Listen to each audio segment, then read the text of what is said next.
Welcome to NTTBF Presents Family Matters Graphic Novel Panel. I'm Christina Taylor, one of the librarians at Round Rock High School in Round Rock, Texas, the immediate past chair of the Texas Maverick Graphic Novel Reading List Committee, and the social media manager of the Young Adult Roundtable from the Texas Library Association. And I am thrilled to be moderating tonight's discussion between the four of you. So let's get started. Would each of you begin by formally introducing yourself, tell us a little bit about your body of work, and the graphic novel you'll be showcasing tonight. We'll start with you, Victoria. Sure. Hi. Sorry, I'm Victoria Jamieson. I'm the author and illustrator of a few graphic novels. My first graphic novel was Roller Girl, about roller derby. My next book was called All's Fair in Middle School, about a kid working in a Renaissance festival. I have some other younger graphic novels too, called The Great Pet Escape and The Great Art Caper, about hamsters. And then my newest book that I'll be talking mostly about tonight is different. It's, for one thing, it's co-authored, and I should say right off the bat, I'm really sorry Omar couldn't join us tonight. He's actually leaving to go back to Dadaab tomorrow. So Omar is the co-author of this book. This book is a story of his life. Omar is the older brother that you see on the cover. Hassan is his younger brother. And they were both born in Somalia and fled to Kenya, a refugee camp in Kenya when Omar was 4. And they were without parents. And it was just the story of Omar's life growing up and what it's like to be a kid in a refugee camp. And it spans his whole life from age 4 through 19 when he was resettled to the United States. So again, I'm sorry he couldn't join us tonight, but I'll do my best to represent the book as best I can on my own. So that's me. Oh, and I'll just say before I pass it off, I'm really glad to be here. I have so many, I've visited lots of schools in Texas, and Texas has a soft spot in my heart. I'm glad to be here tonight. So I'll pass it off to Kathleen. Hi, yeah, I'm also so thrilled to be here tonight. I am a cartoonist and I live and work in Vancouver, BC, Canada. And I sort of came to comics via sort of web comics. My first graphic novel was published a couple of years ago by Cloudscape Comics, which is a Vancouver-based publisher. And my most recent book, which just came out, is called Joe, an adaptation of Little Women, sort of. And it's a modern day adaptation of Louisa May Alcott's classic American novel, Little Women. And it sort of takes the March sisters from the mid-1800s into the modern day, navigating middle school and the start of high school, and sort of friendships and feelings and family and all that stuff. And it's told through a queer lens. Yeah. So yeah, I'll hand it over to Kiku. Hi, I'm Kiku Hughes, and this is actually my first graphic novel, Displacement. I'm a cartoonist in Seattle, and I wrote and illustrated. And Displacement is the story of a fictional teenage version of myself being pulled back in time to experience Japanese American incarceration alongside my grandmother, Ernestina. So it's a story about family history, about American history, and the lasting effects of these kinds of large community traumas. So yeah, thank you so much for having me. And I'm passing it off to Trung. Hello, my name is Trung Le Nguyen, and I am an author and cartoonist. This is also my very first graphic novel. I'll be primarily talking about the magic fish. Yeah, I'm really thrilled to be here, and I'm so excited to be doing any kind of event with like a Texas book event. I've heard so many incredible things about Texas book events, so I'm really pumped to be here. Thank you. So, will each of you explain your creative process? Like, what worked, what didn't work, and how did you know? All right, Victoria. So each book is a little different. Each one starts off as like a complete mess. And the writing part for me is the hardest part. And I usually do most of my writing first. Like when I start off on a new project, I do lots of just drawing and writing together, which is also a mess. And then when I do the writing, that's a mess. And then the art is where I finally feel like, okay, maybe this won't be a disaster. But up until that point, like everything is just chaos. This book was different because again, I was working with someone for the first time, and it was a very different experience. And it was, in some ways, it was easier because when I felt lost and in chaos, I would just call Omar and I would be like, help me, let's figure this out. And I didn't have to do it all on my own. And a lot of my other books were based, I guess, on some of my own experiences. Like I really tapped into my feelings or my backgrounds with playing roller derby or working in a Ren fair. But this, I couldn't do that. Like anytime I tried to insert myself into the story, it was just wrong. So yeah, a lot of my creative process for this book was instead of telling a story, I was listening to a story. So whenever I ran into a problem, I would just ask questions to Omar and listen to what he was saying and just try and present that as honestly as I could in the book. So it taught me a lot. Even, my next book's not a collaboration, but it taught me to ask questions. So I did lots of interviews for my next book where I just asked and listened as a way to help my creative process. So I hope to keep doing that in future books. It was really helpful. Oh, Kathleen, go ahead. That's I very much relate to the sort of everything starts off as chaos and a mess and sort of try to find your way into making it make sense. Yeah, I feel like, my creative process is probably fairly similar. I have the idea and sort of, I do a lot of, I feel like now more than ever, I'm doing more on the computer, just sort of brainstorming and stuff, but I always am sort of thinking big picture and working smaller. So like trying to break down sort of the arcs and the beats of the story, especially with Joe, because it's an adaptation.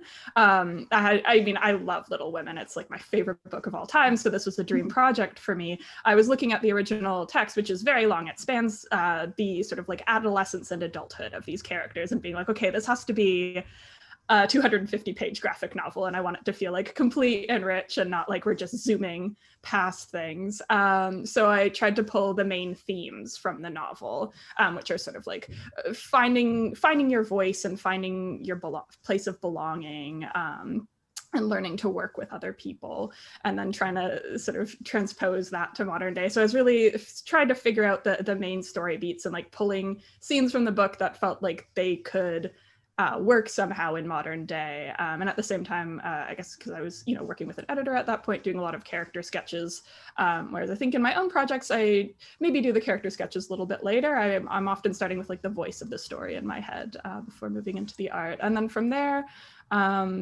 my script passes I always start off with a very vague script that's sort of just going through the flow of the story before I even start thinking about like panels and pages and stuff like that. And then, I break it down into panels and pages and do thumbnails and I pencil on paper, and then I scan it into the computer to ink, and then I color it on the computer as well. I used to ink traditionally, but I just find it's easier when working with an editor to make revisions when it's digital. But I like the question of like, how do you know when it's right and when it's working? And I feel like that's where I really need an editor.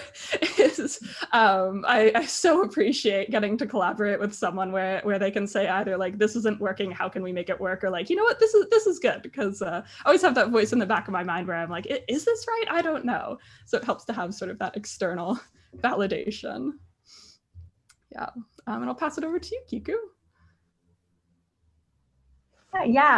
So sort of combining Victoria and Kathleen's answers for mine, I think the front end of Displacement was a lot of asking questions and figuring out the major story beats, which for me were the things that I had grown up hearing about the camps, stories that even though camps weren't talked about a lot in my family, there are certain significant events that became really important enough that I heard about them growing up. So those became my major story beats. And so knowing those sorts of events, things like the Quakers showing up and giving Christmas presents to people, and like the murder of James Wakasa, which is a major event in the book. I knew these were going to be like the major points of emotional impact, and I knew they were important because they had been given to me. So from there, my questions became, what was the context for these events, and how can I find out more about what was going on, more than just what I'd been told? So there was a lot of research up front, and every answer that you get leads you down another rabbit hole of 20 more questions. But that's kind of the fun part of research, for me at least, because I ended up learning a lot more about my family and about myself by sort of looking into these. So that was really cool. And yeah, everything else, writing, drawing, it's all a mess until it comes together. And even then you kind of look back and think, oh no, what was I doing here? But yeah, it's so great having an editor to tell you that things are going okay when you don't feel like they are, or even just a second set of eyes to, pass it on to. So yeah, Trump. Oh, sure. These are all lovely responses. Thank you so much.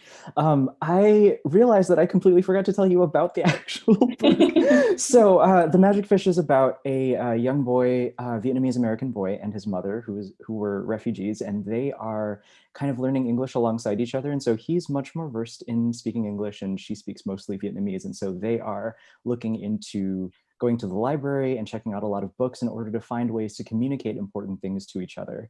And so because the structure of my book is a story within a story, and so I'm telling 4 different stories, the characters reach into 3 different fairy tales and into the mother's past in order to come around to finding a fuller context by which they can communicate with each other.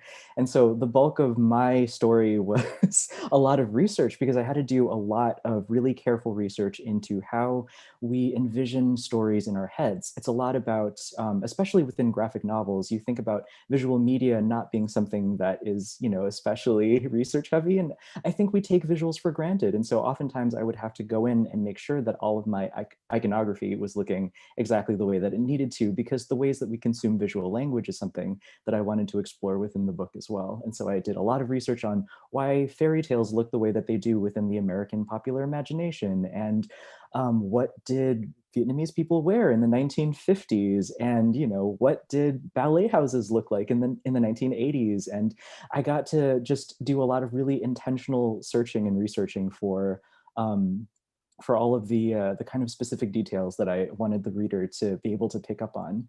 And it's very affirming to hear everyone else telling me that their writing process is very chaotic, because this marriage of like text and images together into its own kind of text is incredibly complicated. And I'm still figuring out exactly what my process is. I thought that I, wanted to do things really rigidly and write first and then thumbnail and then draw, but apparently that's not how things work for me at all. And I'm exploring the process of inchworming, where I draw and sketch out the pages and write at the same time in order to understand exactly what goes on the page. So there are a lot of technical considerations that everyone else has already touched on, and I'm very glad to hear that that is also that's a common process. So yeah, thank you so much. That was a great first question. Thank you. I feel like you guys kind of touched on this as you were talking about your process, and that your process was often very much influenced by what was important to you and what you wanted to draw out of the text, and you wanted to bring that to the audience. But I'm going to ask you to talk about it more explicitly now. Why do these graphic novels matter to you? And in that, how much time did you spend on them? And why was that time well spent? Victoria. Yeah, this was an interesting book because when I embarked on When Stars Are Scattered with Omar, I think neither one of us really knew what was going to happen with the book. I guess that's true with any book where you start it and you don't know what it's going to end up looking like. But with this one, it was just, I was volunteering with a local refugee resettlement agency in my area. And my family moved to Pennsylvania, and it was a new state. We moved from Oregon. And I went to Omar's place of work, which is a place called Church World Service, which is an agency that helps new arrivals to the United States kind of find apartments and get, do taxes and English lessons and all the things you have to learn when you're new to the country. And I was just kind of touring around his office. And, I mentioned that I was a graphic novelist, and a coworker said, well, you should meet Omar. He's working on a memoir. He's looking for a co-author at the moment. And so you two should talk. And so we just sort of sat down and started talking and wondering if we could collaborate and what that would look like. Like we were like, should it be a picture book? We eventually settled on graphic novel because it's kind of we could tell a longer story, a more in-depth story. And yeah, I only tend to think in graphic novel format. So it does take a long time. That was the second part of the question, right? How long does it take? I kind of wish I could write other kinds of books because graphic novels just take forever. But it took about, I guess, about 3 years for the whole thing to come together, from just the first meeting and months of just talking and seeing what the story would look like, to the actual drawing, which was more my side of the work. It's about 3 years together. Was that everything in your question? I feel like it was, right? Okay, I'll pass it on.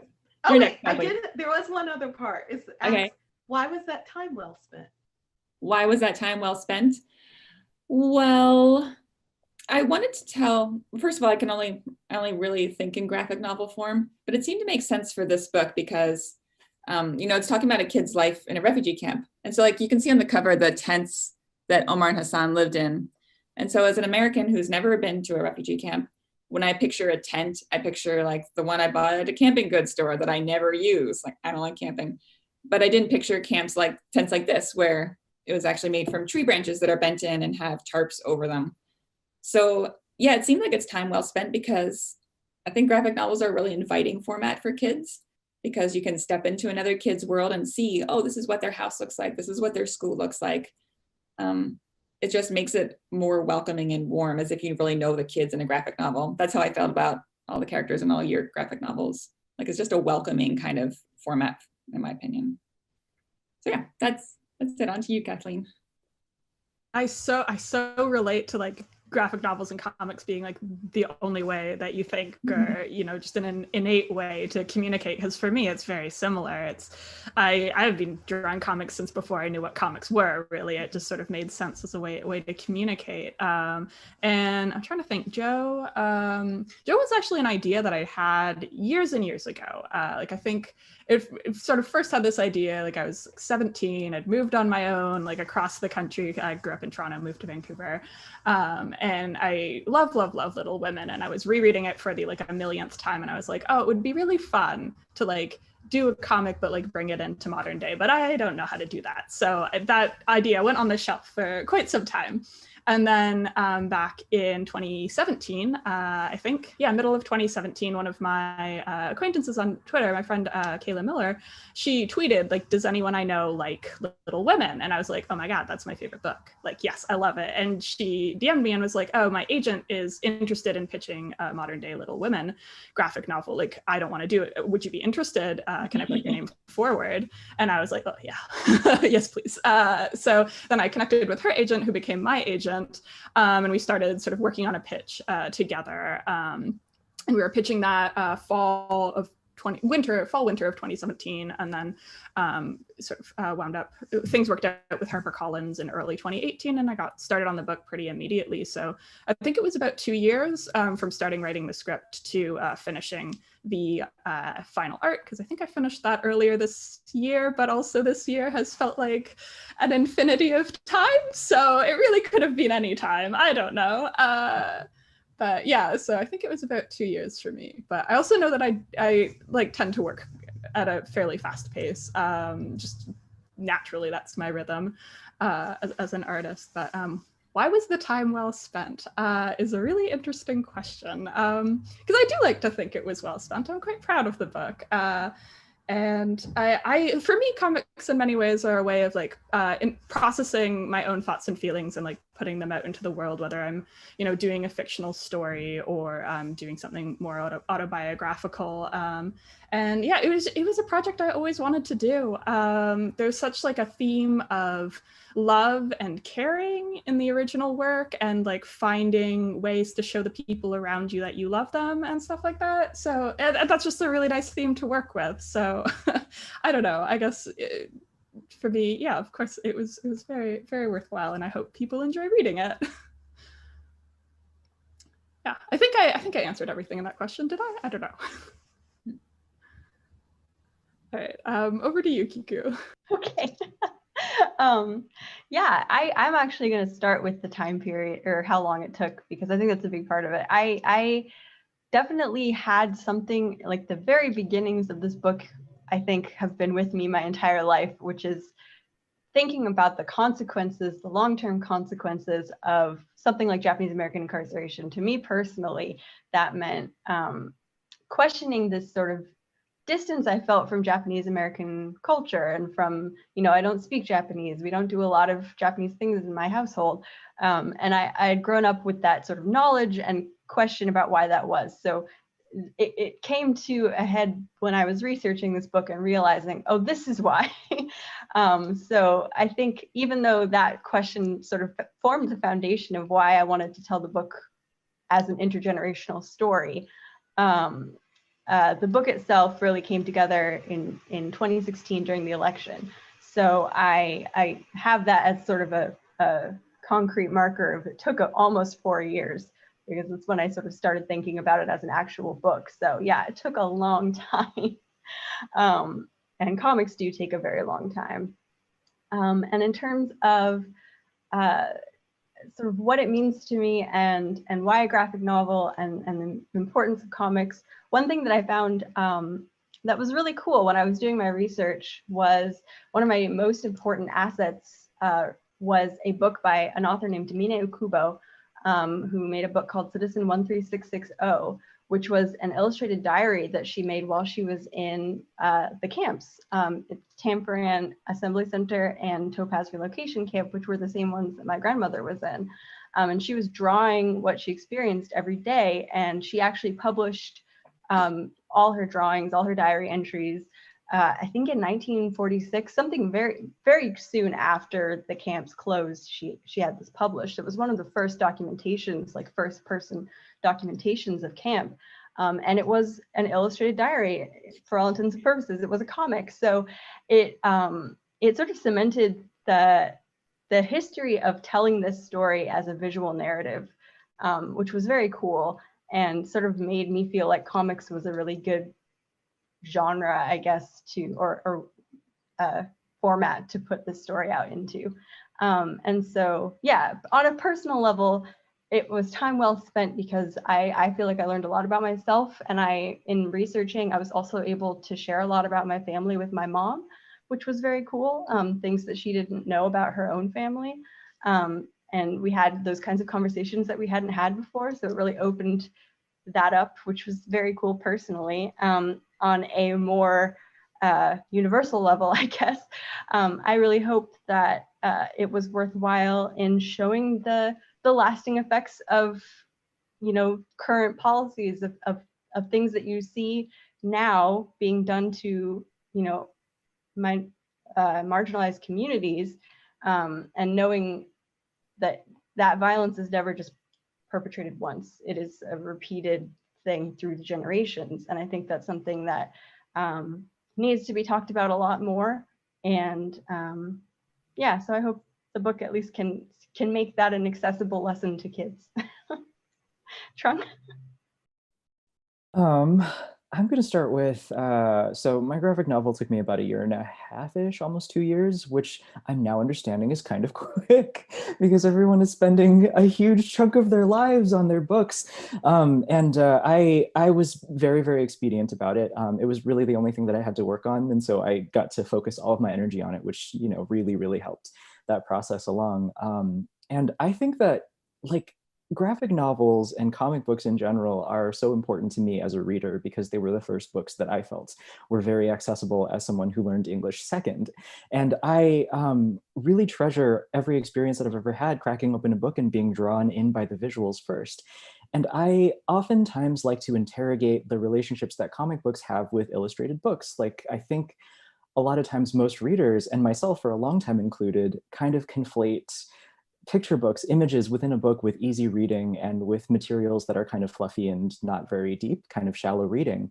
And that is something that I want to push back on as much as I can, because what winds up happening is that with books with visual elements in them, when there are images that are accessible, it helps bring people in. And so within illustrated books, I find that oftentimes, like, if you're a very early reader, like, you'll see the picture first and then you'll kind of work your way along with the words, and it'll provide context to give you a better idea of what's going on with the images. And then as you get a little bit older, you'll read a book, you'll read the text, and then you'll see an accompanying image that will illustrate things. And so it'll supplement that text. And so that's kind of what that relationship looks like. And so it continues to sort of fade out into this, okay, now I'm going to read books that have no images at all. And it's going to be a grown-up book, and it's going to be, and this is, what real reading is, quote unquote. And I find that we all come to literacy with a visual vocabulary, but we don't interrogate it very much. And media literacy is so